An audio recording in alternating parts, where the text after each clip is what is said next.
Oke, langsung aja di sini aku bakal ngebahas anime yang bentar lagi bakal tayang nih season 2-nya di musim summer 2026.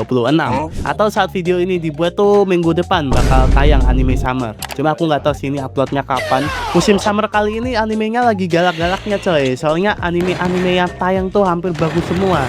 Dan namanya itu udah pasti banyak orang tahu. Kayak contohnya itu Yojo Senki season 2 ya, Mushoku Tensei season 3, Blades lagi, Grand Blue season 3, Prevate season 2, Hell Mode season 2, dan banyak lagi anime yang nggak bisa aku sebutin.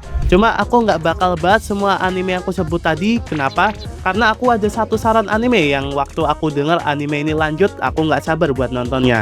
Anime ini mungkin yes or no ya buat kalian, tergantung selera juga, yaitu Otome Game Sekai wa Mob yang lanjut season 2. Tapi di sini kita mulai bahas dari season satunya. Yang belum nonton, jadi aku ceritain sedikit nih awal ceritanya.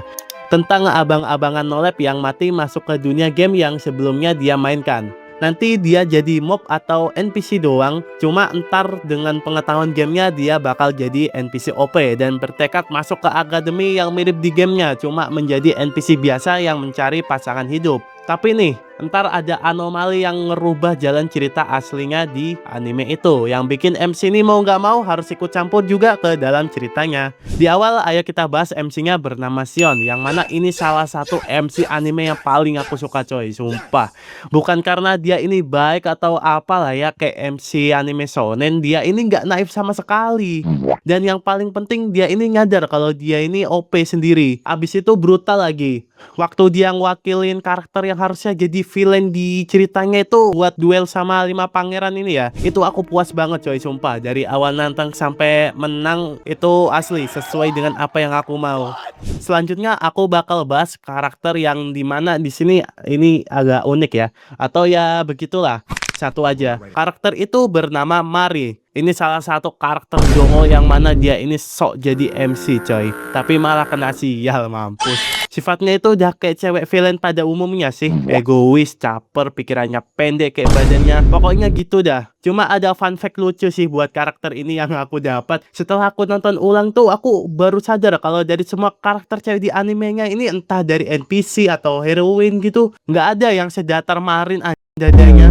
Sumpah aku aja sampai ngulang 2 kali cuy buat ngeliat detail ini ya, buat memastikan ulang. Emang ada sih karakter NPC yang dadanya itu ya nggak, ya pokoknya nggak datar-datar banget, kecil gitulah. Cuma si Mari ini dadanya tuh datar banget coy, sudah kayak kalian tahu lepek gak sih? Lepek yang buat kopi tuh, nah segituan lah kayaknya, atau enggak mangkok yang kecil itu loh. Anjir lah, bener-bener kayak hampir mendekati telenan coy dadanya Mari nih, emang cok, sumpah. Giliran kayak gini ya cepet aku nyadarnya. Ya walaupun karakter ini emang kayak bajingan ya, tapi ada kelebihan juga coy yang bikin kita itu tepuk tangan, yaitu dia ini anti judi coy. Marin 1, orang Sunda 0. Sunda tidur, udah malam, besok depo lagi, anjir.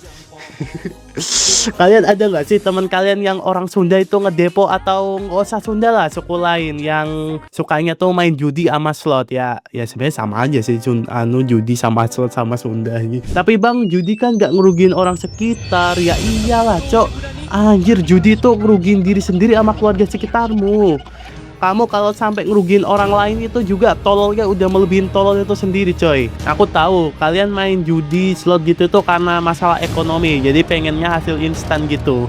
Cuma jangan begitulah, astaga. Noh, lihat, Jokowi aja sebelum bikin dinasti jadi tukang kayu dulu, dia dari rakyat biasa lagi. Jadi kalian tuh harus ngecontoh Pak Jokowi coy, atau ya jangan mau kalah lah sama Pak Jokowi, harus usaha dulu baru dapat sesuatu, atau apa, sesuatu yang ingin kalian mau gitu. Anjir lah. Kayaknya kalau dibikinin film tentang Pak Jokowi ini bagus sih. Dari tukang kayu jadi tukang tim. Udah. Kita lanjut aja ke hal yang aku kurang suka ya dari anime ini. Apa ya? Dari karakter nggak ada. Visualnya nggak ada. Apa ya? Apa ya? Mungkin nggak ada sih. Cuma ada satu hal yang bikin aku kayak kurang suka gitu di bagian festival ini. Dimana waktu itu 2 heroin ini pakai baju maid ini, dan jujur aku kayak agak kurang suka gitulah. Oke, kita setuju kalau kita ini suka yang besar-besar, tapi kalau sesuatu yang dilebih-lebihkan tuh nggak enak buat dipandang. Sewajarnya aja lah. Cuma aku curiga sih kalau dua karakter ini nggak pakai BH sama sekali, coy. Wah, dan taktiknya Mas Leon ngebikin anak bangsawan tinggi pakai baju me tanpa BH itu OP sih. OP-nya tuh bener-bener di tingkat lain gitu.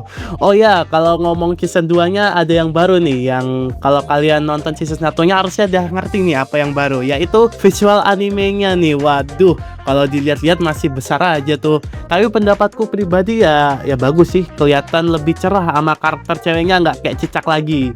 Sebenarnya udah sih segitu doang untuk pembahasan anime, tapi entah kenapa aku malah kepengen bahas orang Sunda lagi, coy, sumpah. Gara-gara apa bahas ngedepo tadi anjir. Jadi penasaran aja gitu aku. Kenapa sih orang Sunda ini ke ciri khasnya tuh ke depo atau judi gitu? Itu asal muasalnya tuh dari mana, coy, sumpah.